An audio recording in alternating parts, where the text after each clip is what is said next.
Loz is ready to come in.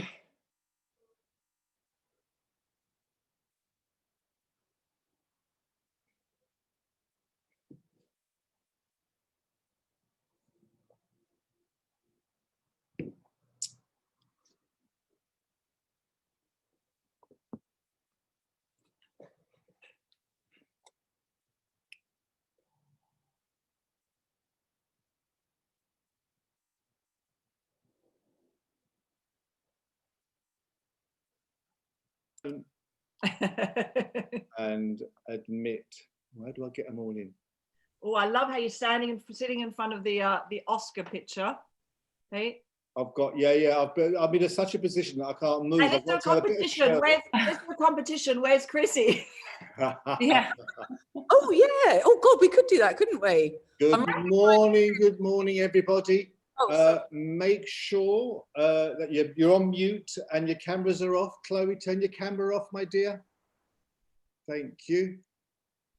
And we'll just wait. We've got lots and lots of people this morning. Before we, could we turn your camera off, please? Thank you. Make sure your cameras are off.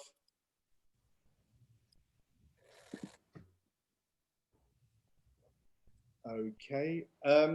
Well, we just wait a few minutes. There's a few more people coming in before we say good morning. Or is that Sharon Piggy fan? There's lots of them. Do you know there's the Italian Peaky fan? I think they're incredible. Peaky Blinders Italian. hello. Well, good morning, everybody, and welcome to our Saturday morning coffee chat with Loz, kids, and Juliana.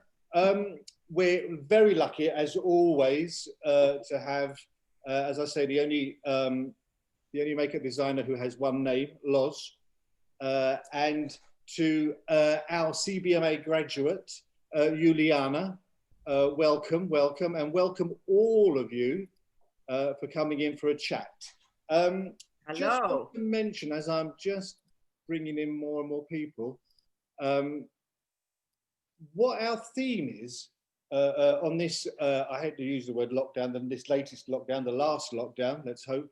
The theme is about the graduates, and it's about our graduates or all the graduates out there. And it's about their journey, because they were students not long ago, and it's their journey of how they've got to where they are, as like Juliana and many others.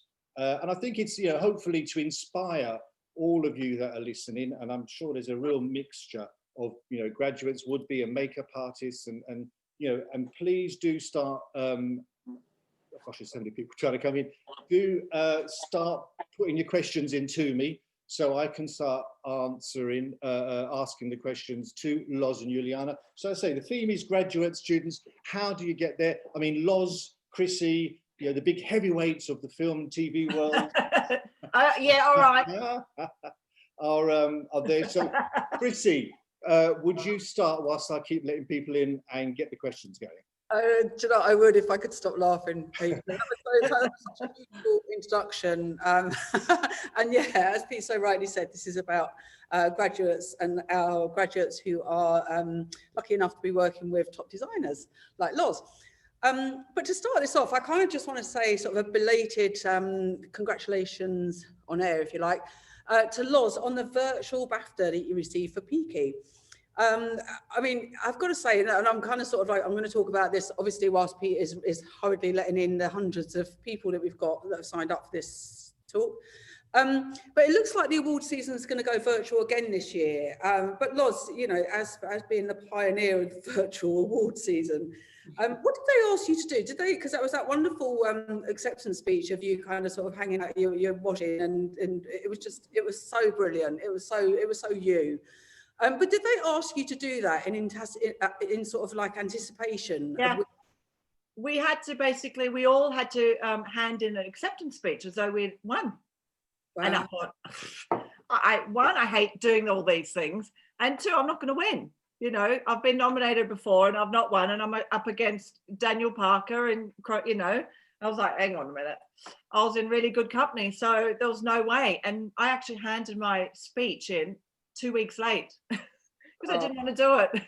Oh, well, listen, I think you're being very humble, because I think you are the good company. And I also know that Peaky was literally nominated every year, and it blows my mind that you didn't get that sooner than you got it. Oh, thanks.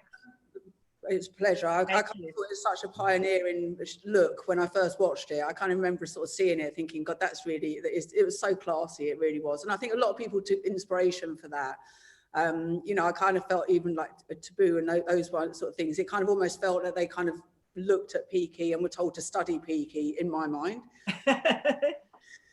Careful what I say. Let's get the job then. Come on. If anyone who hasn't seen the acceptance speech, please, I think it is online, YouTube somewhere. You've got to see it. It's brilliant. It's brilliant. Now I know, is everybody in now, Pete? Well, they're coming in, but yeah, you start. We've got more people coming in. But I know that there are a lot of people that have signed up today are huge Peaky fans. And I've also heard a rumour that Peaky season 6 is underway. Are you doing it, Loz? So with a very, very heavy heart and sadness, I've had to pull away this year because it's amazing. We adopted 2 beautiful children just before lockdown. And I was going to do Peaky 6 just before lockdown, and I was going to do it part-time, 2 days a week. But now it's come again. I had to make the decision of pulling away because I just can't do Peaky's full time. I can't be away from the kids 5 days a week, 6 days a week, full time while they're still settling in. I went and did the Peaky cuts, you know, so they're still doing all the Peaky cuts, which I designed and did for Kills and Paul. So yeah, it's really sad, and I miss it every day, but I know I've made the right decision.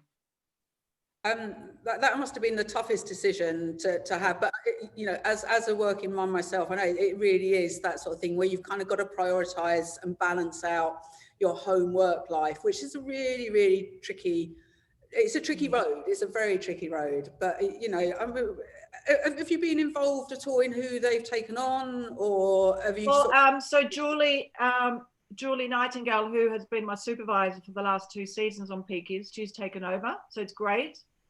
And she's going to be amazing, and it's going to be brilliant. You know, it's fantastic, and I miss it. And yeah, it's because it's been part of my life for nearly 10 years. So to, you know, walk away on the final season well, listen, it's a great leg up for her, and it's also great that it's kind of, it is an attribute to you that is your design is going to carry on through, because she's been all the way through. So I think that's really good. Okay, well, that's kind of sort of like kind of great and kind of sort of sad. And that's hot off the press. That's hot off the press, guys. You heard it here first. Yes, Loz has stepped away. Okay, so we're going to go on to the discovery of witches. And one of my questions on the discovery of witches, which I'm kind of sort of, I started sort of jumping through it, and I was sort of watching season 2 is definitely much more interesting, purely because it's jumping back in periods and things. So you've kind of, and you know, I'm loving the lead girl's hair. I love all of these really lovely twists and things. Well, Una Bagley did it. One of your graduates, yes. Really? Una. And Una's Una. Actually, I don't know if Una's listening today. So I have to check if Una, are you in? Are you in the house, Una? Probably not. We'll have a little She's look. probably down at the horses. Oh, God bless her. Hey, just curiously, with Una and the same with Juliana, did you teach them? How did you come about sort of finding them, or was it just? Well, no, I've known Juliana for a while, and you know, she's been knocking about now crowd rooms and stuff, and also she's been highly recommended. Una got recommended to me as a trainee, so I took her on as a trainee, and she stayed with me. And you know, and we just both, Una and I, have just taught each other, really. You know, I learn from her and she learns from me, and same with Juliana, and we've become this great team. It's brilliant. And Una's done all the Peakies with me as well, and was supervisor on Witches, and is now supervisor on my new job, which is in London. Excellent. And can we hear about your new job, or yeah, no, it's called Estuary. It's from the book. It's from the book The Essex Serpent. Oh, yes, I read that. It's a good book. Yeah, we don't start shooting till next month. Yeah, I'm excited. So we're still in prep. What period is it? It's 1893. Woo! Late Victorian, yeah. So it's great. It's good. And I took it because it's London. I can come home at night. Yeah. And also, hopefully, you can sort of design it in a way where you can, I know as a designer, quite often now when we're not hands-on during the day, our hands-on time is in the morning, but by the time sometimes comes, hopefully it can kind of sort of quiet it down a bit for you to kind of have an almost sort of get home for bath time kind of feel. Right, now let's bring Juliana into our conversation here. And let's talk about you guys, because this is what this Zoom call is all about. Let's, Juliana, do you want to tell us how you first approached Loz, how you got together? I know that you worked in the crowd room for a bit on Peaky, but do you want to kind of fill us in? Yeah, like we first met in the crowd of Murder on the Orient Express. So, yeah, that was it. Yeah, so I was part of that team with Carol Hemming in the crowd room, and Loz came in, and we really got on. Like, was very interesting because Loz also have a Italian background, and I'm Brazilian, so it was there was a bit of a Latin chemistry happening there, and hands were flowing. Hands are flowing. And that's where we first met, and we were working quite a few days. We were like steady dailies on that.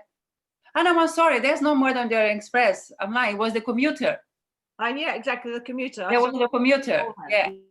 So that's where we met, the Commuter, which was also Carol Hemming. Then Murder on the Orient Express. So everyone knows, just because I'm a designer, I still do crowd rooms. Definitely, Loz is everywhere. It's a great way to keep going. Yeah, Loz is everywhere, basically. Yeah.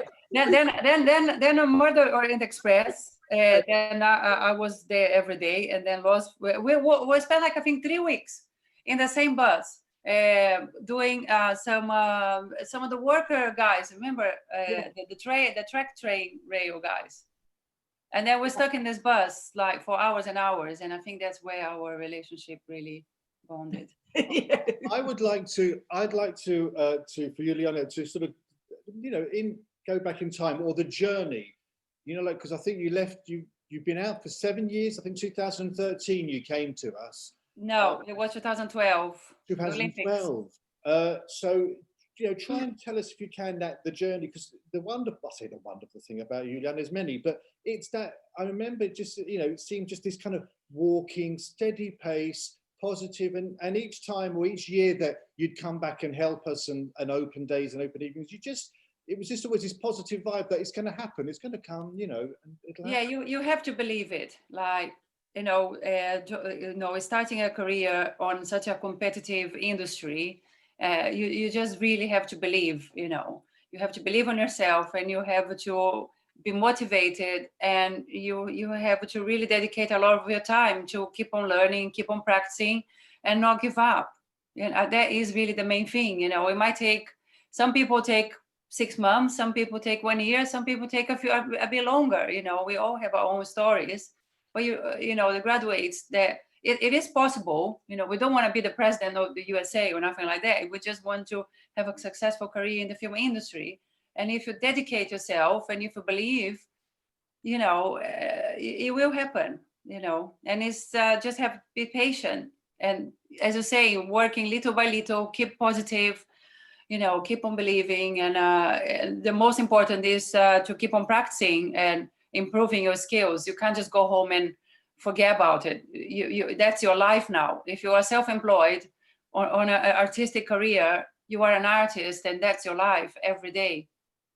So it would just be practicing at home, just like on watching telly and just doing. Oh, definitely, my God, yes, my home is a studio. Have you not seen Juliana's Instagram through lockdown? It's been amazing. Yeah, I never stopped doing lockdown stuff. It's brilliant. Yeah, I went back to school by yourself.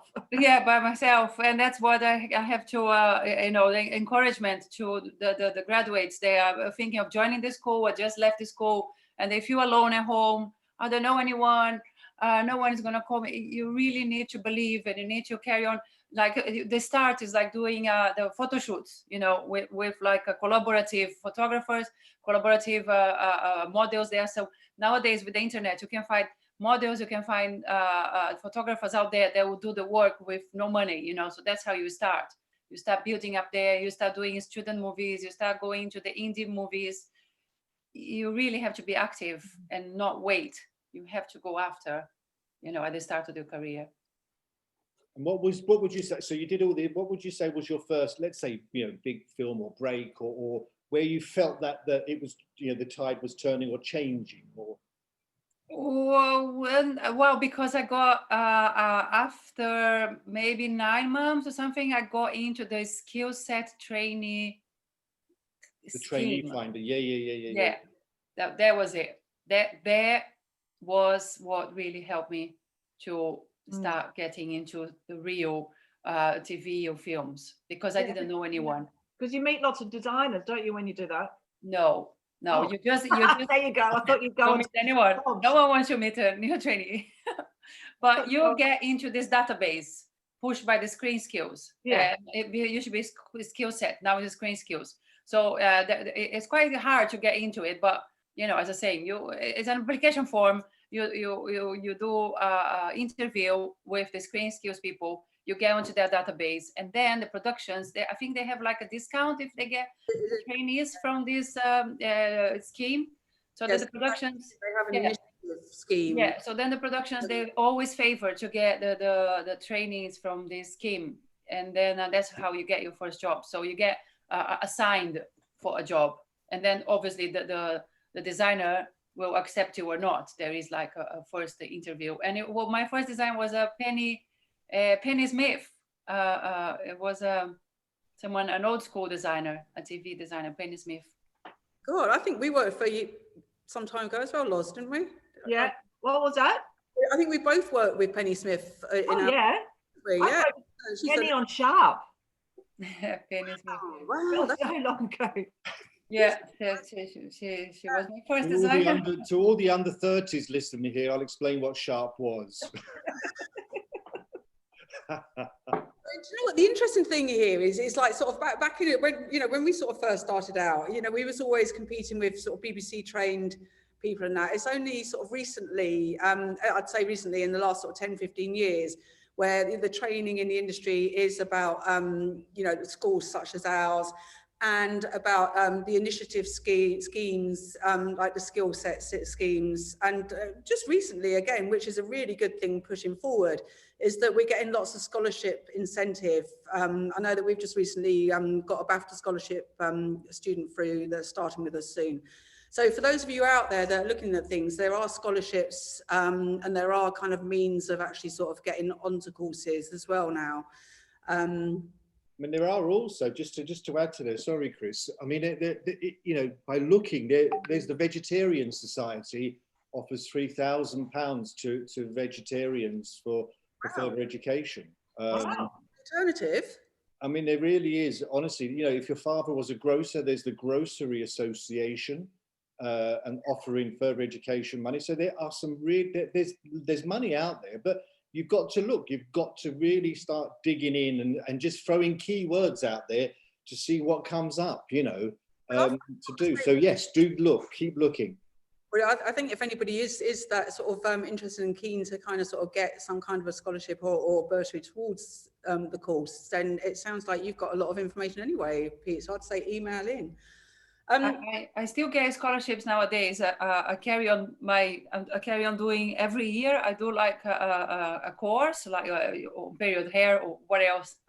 We want to like always, you know, improve on that. Absolutely. So every year I take a scholarship from the screen skills. Every year I get it. You have to apply. They open and then you apply and then you get 80% of your course paid. And every year I do it. So there are incentives out there. And they are really helpful. Yeah, no, that's very good.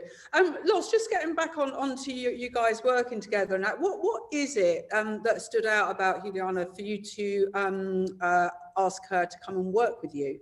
Well, I mean, listen, Juliana's very open. You know, she loves to chat. I love somebody who's not hiding behind anything. I just love somebody who's open, who has initiative, who has, you know, who just thinks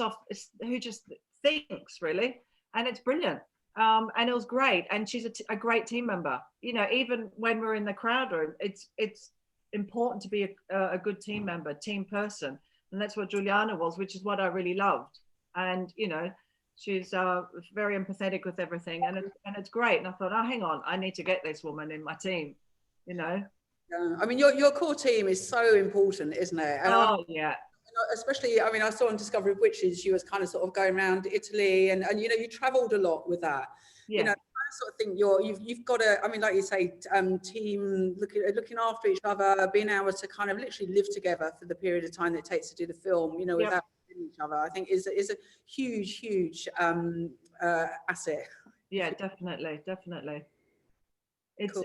Witches was a hard job because we did modern day and then literally finished the modern day on the Tuesday and then started the Elizabethan on the Wednesday with a whole new cast.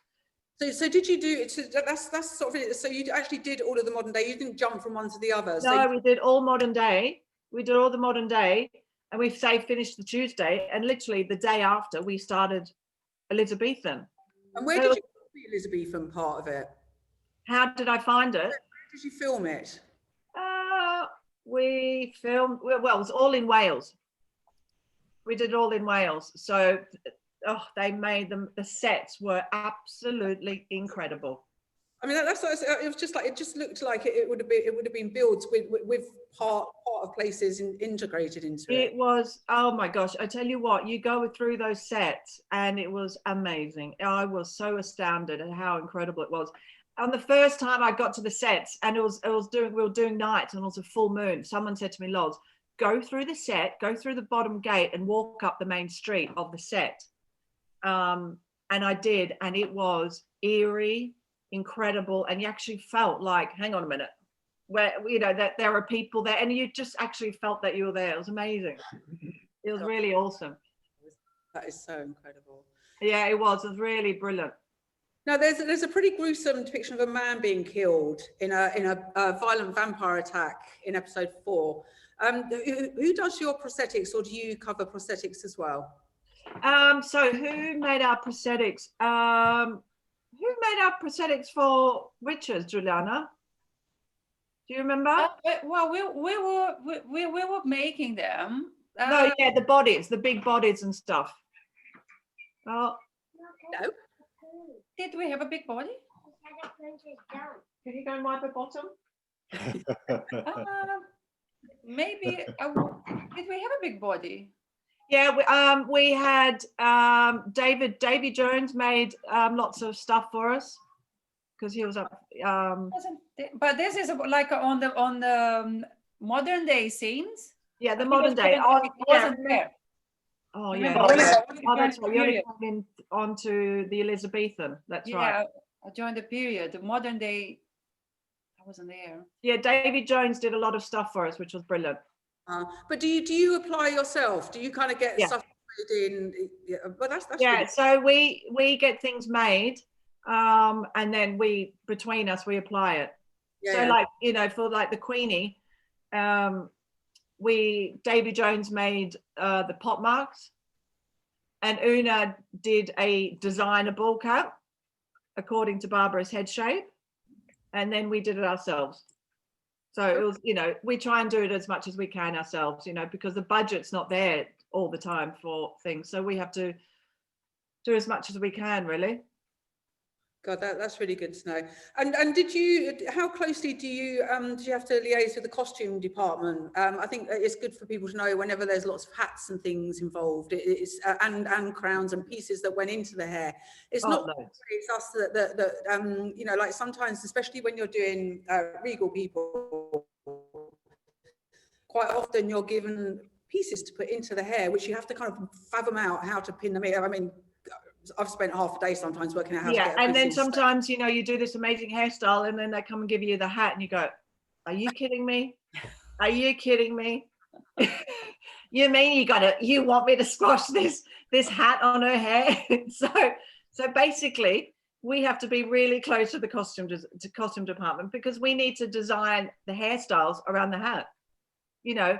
And if you have a look at Teresa's hairstyles, Una was always going into the costume department going, you know, which hat are we doing, what hat, you know, and you put the hat on and then you design the hairstyle around the hat. Mm-hmm. You know, because you don't want to do this amazing hairstyle, then they give you this hat and you're like, hang on a minute, you know, which has happened to us all, right? So it's you know, you have to definitely be, you know, get on with the costume department, definitely, and they're so important. And is there give and take? You know, can you kind of say, but look, it would be so much better if they didn't have the hat or whatever? Yeah. Oh yeah, you know, it's all a bit of a give and take, and you know, you discuss and you say, look, I'm thinking about doing this hairstyle, blah blah blah blah, and then they'll go, okay, well, I was thinking about that hat. Well, will this one work better? And they'll go, great, perfect. You know, and we can meet in the middle, and you know, it's you have to complement each other. It's not a one-way street. God, it's a tough one, isn't it? Because I mean, there are times as well that I've kind of begged the costume designer to put hats on just because we've got stunts going on. Yeah. And I'm sure you had a lot of that in Peaky as well, where you just go, guys, can we get hats on these people, please? Just because a hat is much easier to transfer over than doing duplicate wigs. Especially your Peaky cuts, you know, because it's not every stuntman is going to have a Peaky cut to go. No.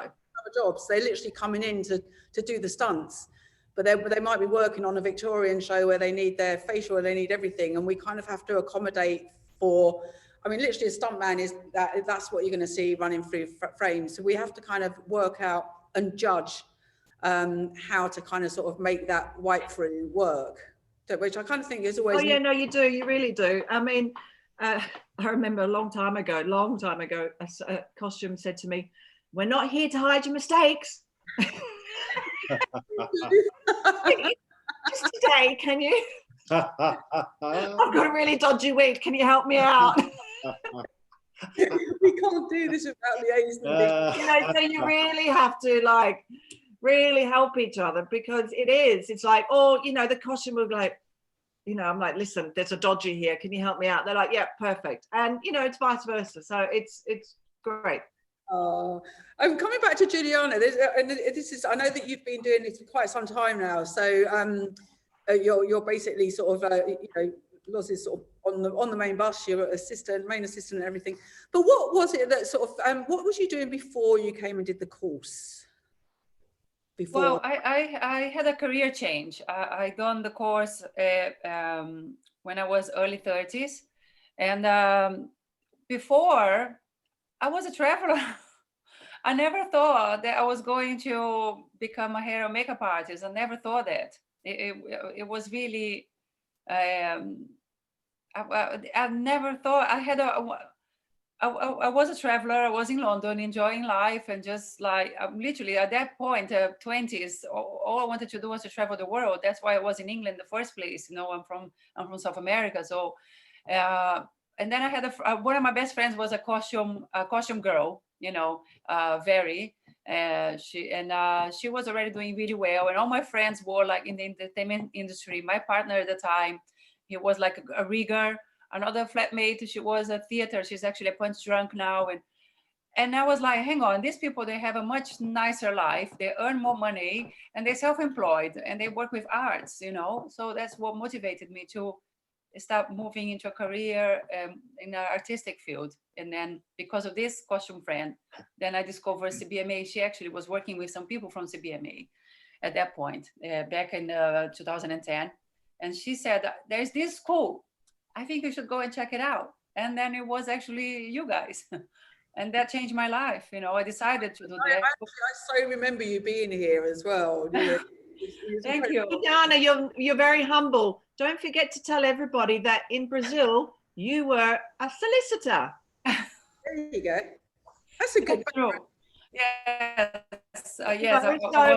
I'm a trained lawyer, solicitor in Brazil, yes. But, you know, I didn't want to live with loads of paper in front of me that didn't mean anything. A drastic career change, isn't it? Yeah, completely.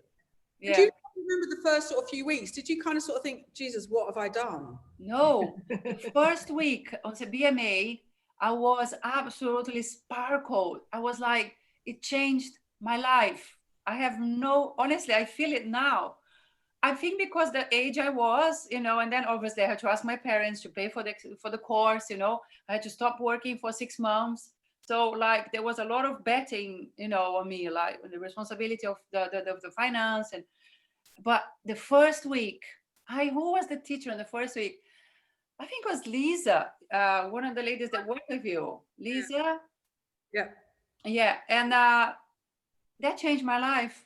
The first week I was like, that's it. And the whole BMA, the school, the environment, the size of the school, it's so professional. It was so like hands-on work the first day. I didn't want to, be listening about things that we were touching hair and makeup from day one.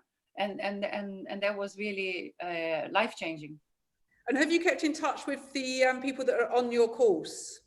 Well, Una, our fantastic team member, after the course, and then actually I worked with Una in one of her first films, and she called me because she was sitting beside me. We were like sitting beside each other, so we were like practicing on each other a lot.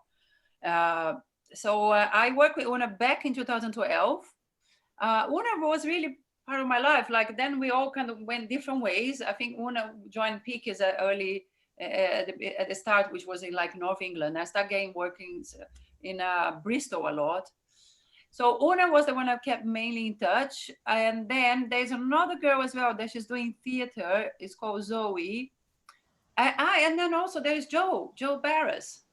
Yes. Jo, yeah, Jo. I was talking to her the other day. She's it's a lot of people from that group doing very well. Yeah, so Jo Barris, she's doing really well. She's doing all the big movies, and she get lots of days, and she's a fantastic professional and a very pleasant person as well. Yes. Well, one of the questions coming in, actually a few questions, is that from Emma, someone called Emma, a few others, about can a mature person come and do a course, and I think. I know Chrissy, I don't know about Loz, how old you were, but I think, there's a lot of positives in being a mature student, or whatever mature means anyway. It's all relative. And as Juliana said, I think, hopefully what life's about, when an opportunity arrives, or planning, organizing, so much more. I think my biggest thing is the work ethic. That you kind of get more work ethic as you mature. I think mature is when we're talking mature, what we're talking, anybody from sort of what sort of age group? I don't know. Yeah, it's what in here that have all kind of been successful in their own right. But sorry, we should hand over because I know we've got lots of questions coming in there, haven't we, Pete? So I'm going to stop. No. It was just actually I've got a few. Simone, let's get them going. I was 45. What is the most challenging character you've designed, Loz? Oh, do you know what? I got to say, actually, Juliana and I were talking about this on Friday. She's asking, how's all prep going, blah, blah, blah. I said, oh, yeah, great. What I find challenging is when they shoot on the Monday and you don't actually see them until the Thursday before. And you have to produce this massive character. And you're like, hang on a minute. What? Hang on, let me have a look at my Blue Peter box. Let's see who can you be today? And you really have to just think on your feet. It's every character's incredible characters, because when you don't have time, it's amazing what you can produce. And I think that's when you get your best work. And that's quite a recent development, isn't it? Because a few years back, you'd have the actor for the whole of the film. Yeah. You have windows, and you're ultimately sharing actors with other productions. Exactly. I can't cut that hair, and I can't cut that sideburn, and blah blah blah, all that sort of stuff. And so, saying that, I think we mentioned this last time that me and you chatted, Loz, on air thing, but me and you have had to chat about a Peaky's coming. Yeah. When I've been doing something that has been a different. I think we was doing Legends at the time, Paul, and he was going backwards and forwards to you. And work out how we could kind of push the Peaky's cut back just a little bit so that we could kind of get our bit of filming in. And that was the year that actually Paul had sort of something close to a normal haircut. Yeah. But we do all talk. The thing is, and it's really good for everyone to realise that as designers, you know, we're very much chat with each other. Do you know what I mean? There's no, you know, there's no sort of, you know, it's a collaboration. We're all part of the whole team of making films. So, you know, if Loz is doing something and when we're sharing an actor, or I'm doing something, we're sharing an actor, then we kind of work out how we make it work for both of us. You know, it's a mutual thing. There's no competitiveness about who's got the bigger job. No. The low budget kind of, I haven't got any money, usually wins over.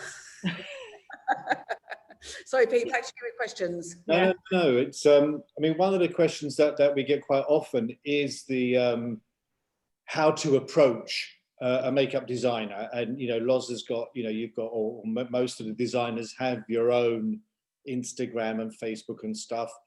Would you be, you know, is it acceptable, Loz, to people to go, hi, you know? Look, I always, I remember how I was, and I used to really annoy people, you know. No. You don't say hello or introduce yourself once. You have to introduce yourself a couple of times, then work in their crowd room, and then sort of like, hi. But, you know, I get people sending their CVs on, you know, on my Instagram, on my emails. You know, you just have to get out there and just put yourself forward, because I don't know, because you just, you know, life gets so busy.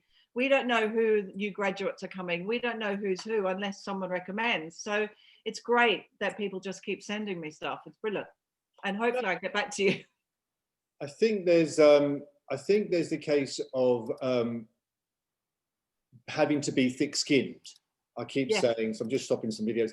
Having to be thick-skinned to, like you say, keep asking, even though I've asked you once, to ask you 50 times, to say, you know, I'm, you know, sorry to ask, but, you know, because like I say, you're designing, you're busy, there's so many things going on, and to remember someone saying, hi, I'm Sharon, it's quite a challenge, you know.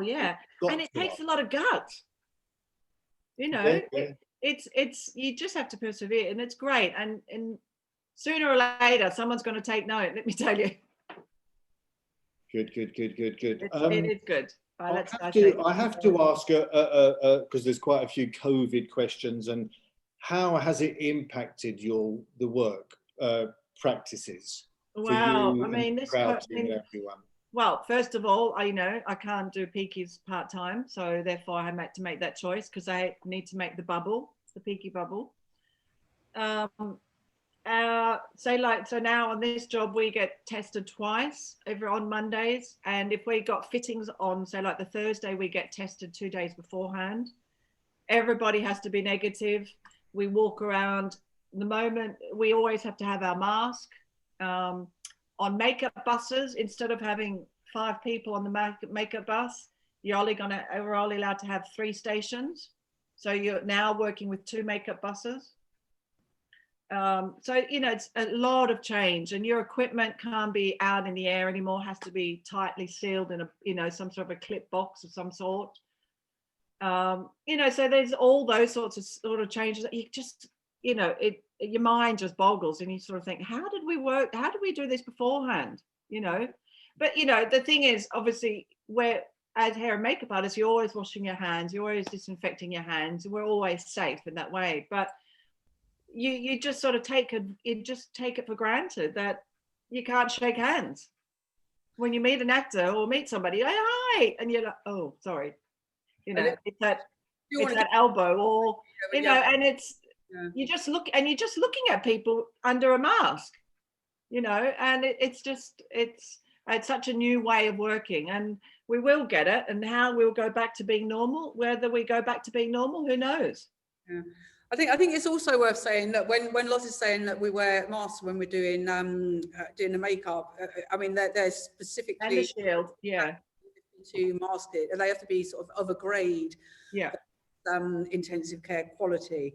And I know when we started back on the Nevers, I was brought in way before we started back filming. I was sort of brought in to discuss the logistics of the crowd room, of the makeup bus, and I went from 2 makeup buses to suddenly having 5 for principal characters.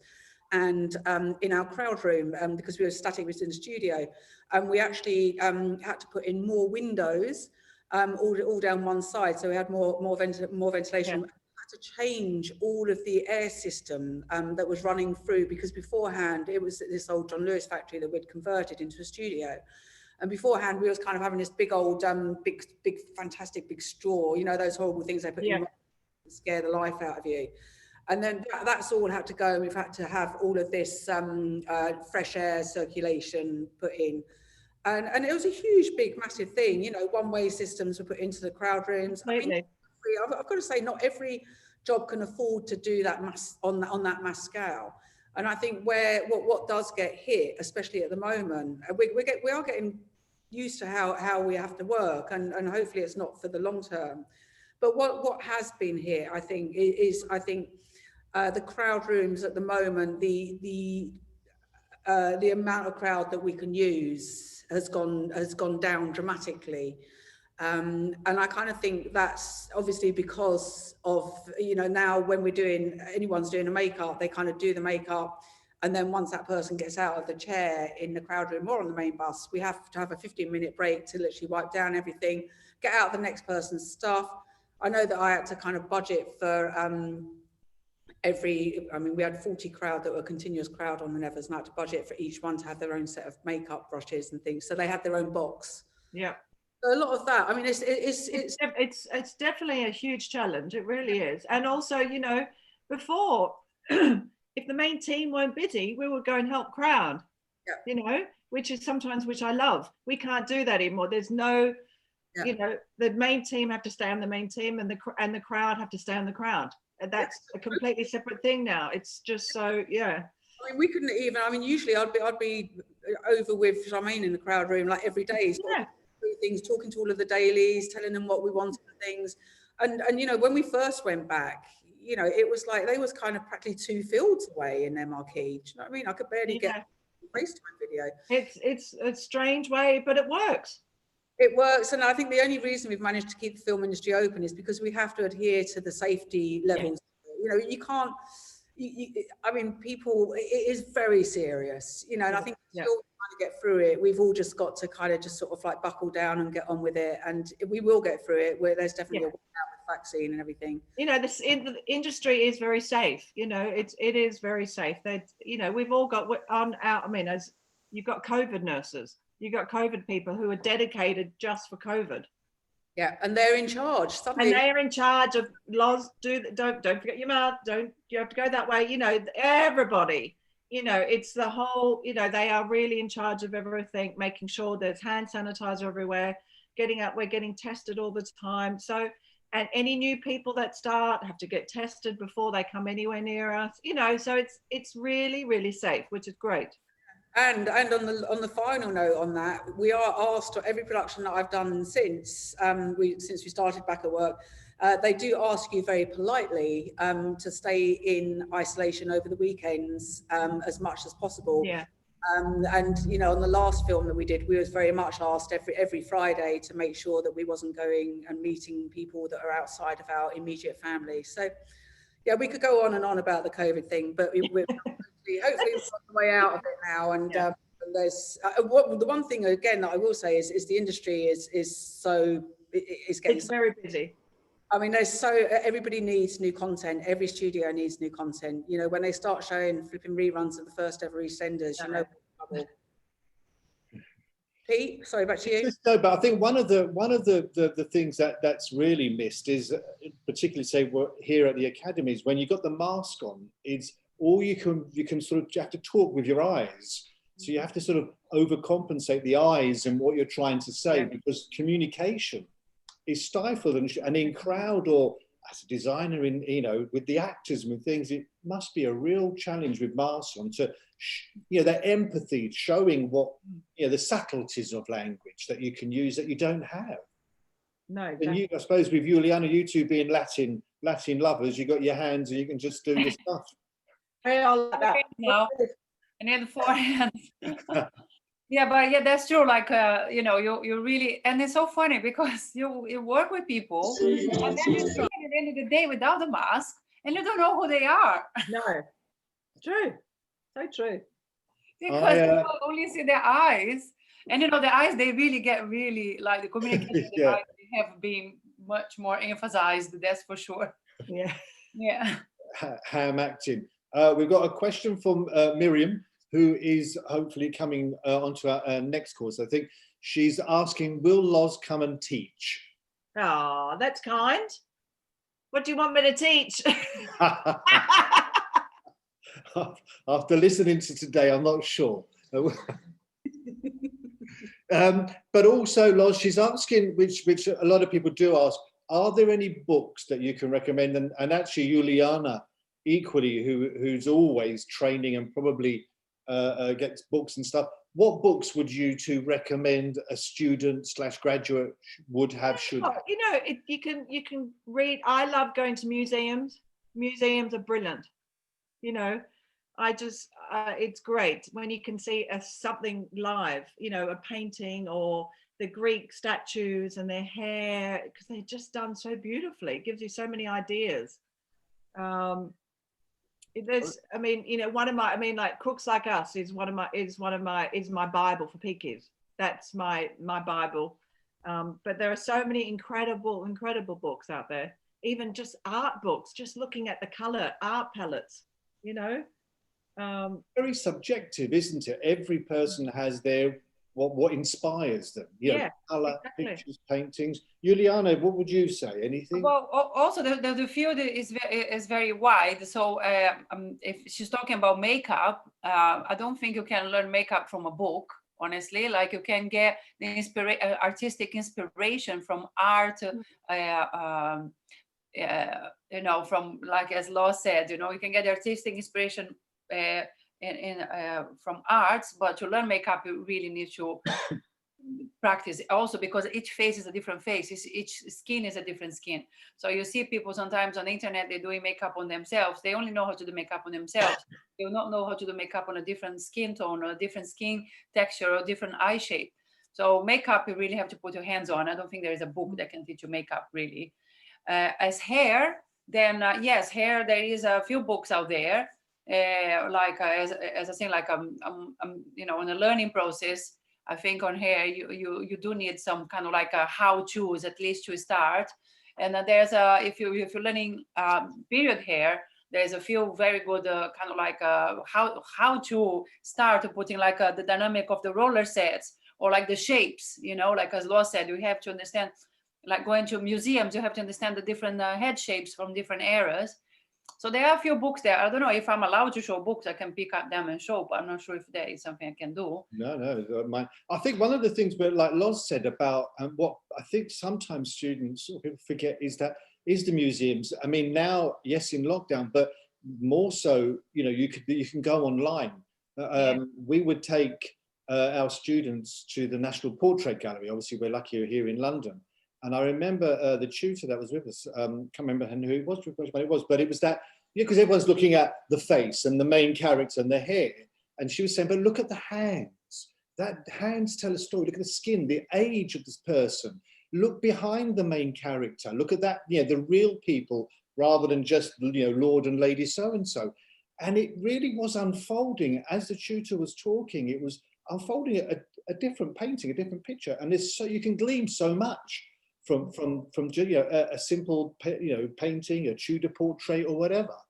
Yeah, So definitely. The historical knowledge is super important in what we do. There's a few Loz. Was the hair for Peaky Blinders all wigs, or were hairstyles used on actors and actresses their own hair? So the boys were their own hair. Killian's his own hair. Paul's his own hair. The actress, the females, well,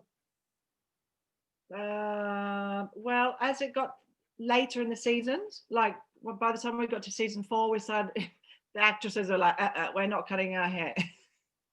So we started introducing wigs, but also they're all on other jobs. So you know, you can't cut someone's hair really short and then they you know, so got, you know, they're off on another job. So yeah, Sophie had a wig, and you know, Helen's got a wig. So you know, it's all. But the boys are all easier. I mean, having a wig would be easier because you could just, you know, do the wig and put it to the side and put it back on again, rather than doing their own hair each time. Yeah. Well, and also when you're doing a period piece, you're using, you know, you're using your tongs, your finger waving, you know, and it can be damaging for the hair. So it's so much easier, and actually sometimes a lot quicker, because as we know, it only takes a second to do a little you know, like, oh my God, what did I do with that wave? And you have to start again, you know, which I do still quite a lot.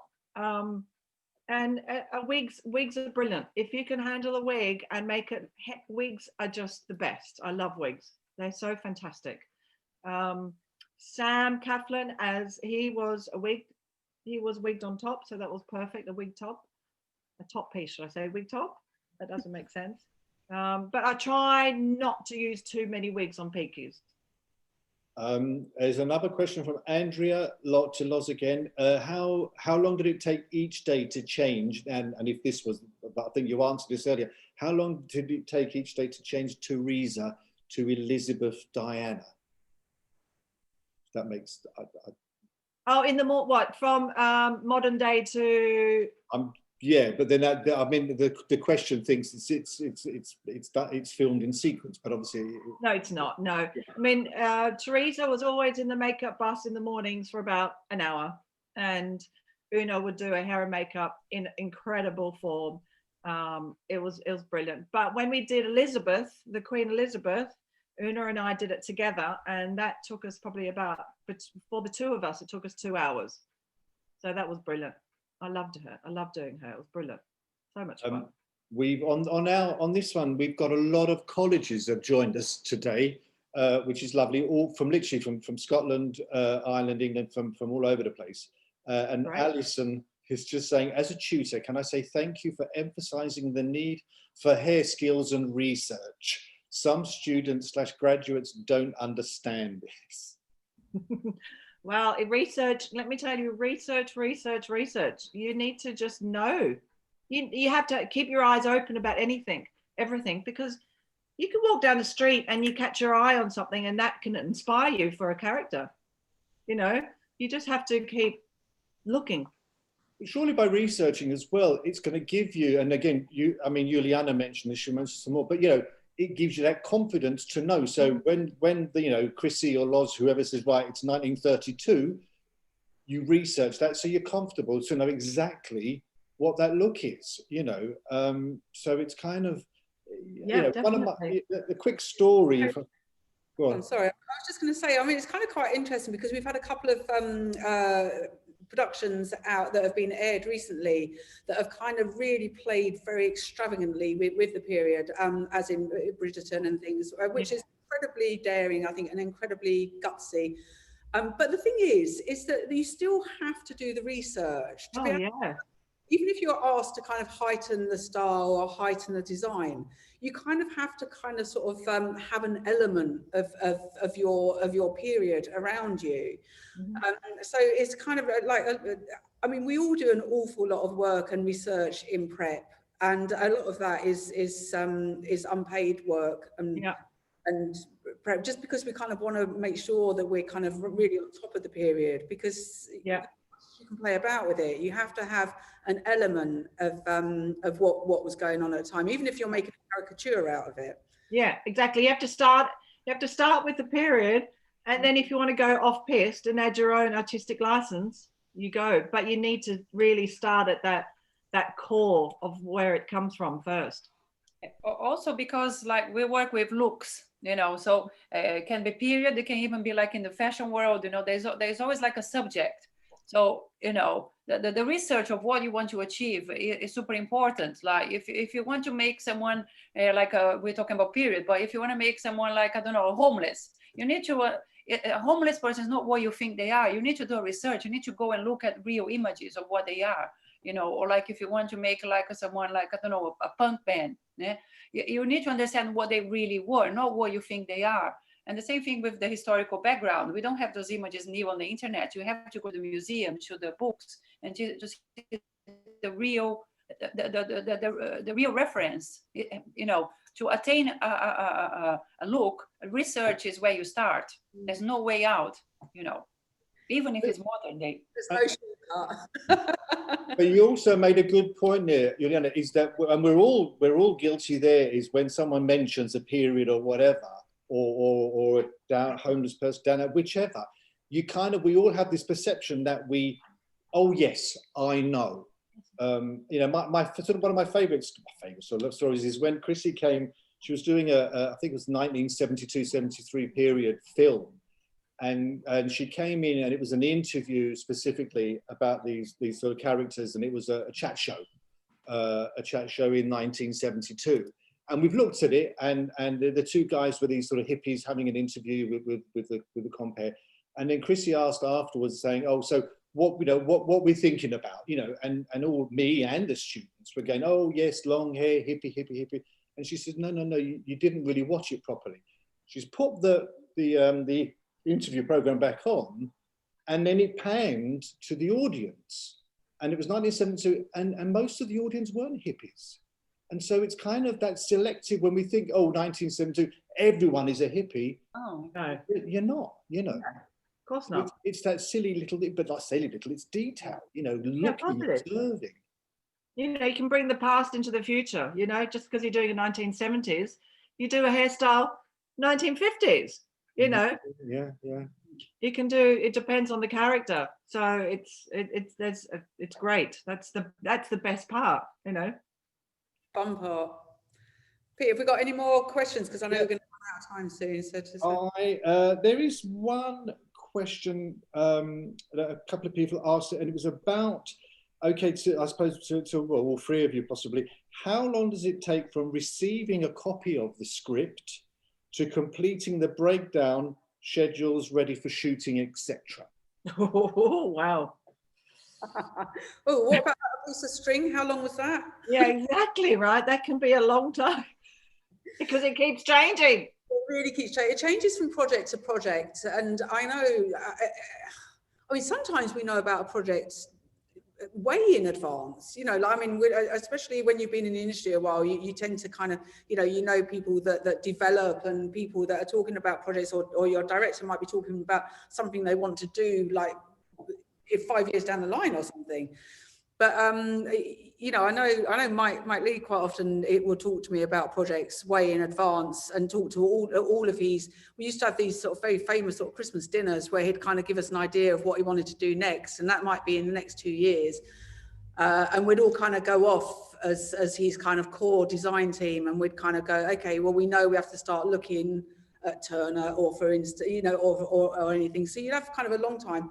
Then you do other things where you suddenly get flown in and you're doing it on the seat of your pants. It's like, oh, sorry, we forgot to tell you earlier, but, you know, sort of, we knew we'd start filming in 3 weeks. So you kind of just got to work to whatever. Yep. And a lot of that comes with experience, doesn't it, Loz? It's like, as the more experience you get, the more you know how you can shortcut. Quite often we've got a little supply of facial, a little supply of wigs, and we have contacts that we know we can pull in really quickly to do. And you know what to, sorry, the clock. Sounds quite nice. It's 12 o'clock. Kids are going to come down in a minute and go, oh, I'm hungry. So it really is, how long is a piece of string? I think that is very. It just depends, and you know, you prioritize, and you know what the shortcuts. And the great thing with being more experienced is that you can shortcut, and you know every. I mean, listen, this boils down to you kind of knowing your team and their abilities as well, because you know what you can pull out of the bag. And like Loz has said earlier on in the conversation, a lot of the actors don't want their hair cut, and you know, because they're on other productions and things, and you've got to really be able to kind of sort of like. You know, you might be seeing you can prep till you're blue in the face, but if you don't see your actor till the Thursday and you're filming on the Monday, then you've got to use, as Loz so rightly said, you've got to use your Blue Peter box and come up with the trick. Yeah, that's right. And the last question that we ask Loz and Juliana is if your 20-year-old self could see you Oh, now, no. Oh, that question. what would they say?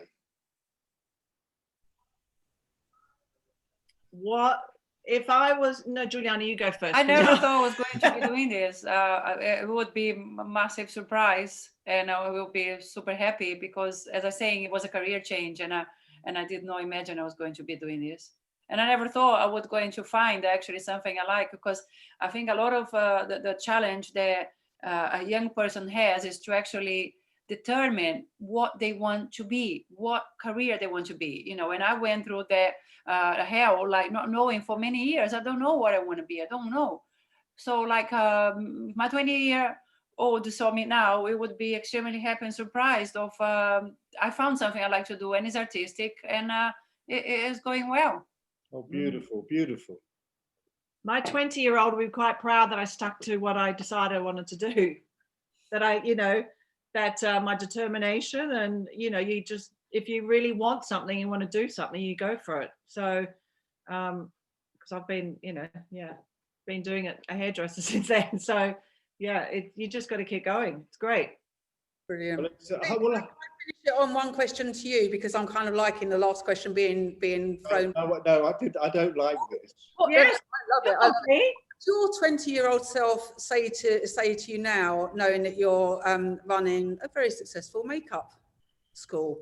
I think it's a little combination of sort of Loz and Juliana, I suppose. Is that I think Juliana, you know, that it is a challenge when you're 20 in particular. What are you going to do? You know, any 20-year-old that knows exactly what I'm going to do, I take my hat off, and I think you're so lucky. I think my 20-year-old would do a big sigh of relief that I'm doing something sensible, and he'd be just pleased as punch and just, you know, shut up and keep doing it. No, I think we've Loz to go off and feed her children. Yeah. Loz, thank you, Juliana. Shame we can't keep talking and asking questions. Well, listen, but hopefully maybe if you're filming, you can even come in and do an afternoon tea with me at some point. We can grab a bit of or if people want to send me questions on Instagram, go for it. Yeah, that's lovely. It's very kind. And thank you everybody for and before we go, can anybody spot Chrissy in that lineup of the Oscar winners? That was no less. Thank you all for listening in. I hope it's been inspiring, or it's helped even a little bit, but I'm sure it must have done.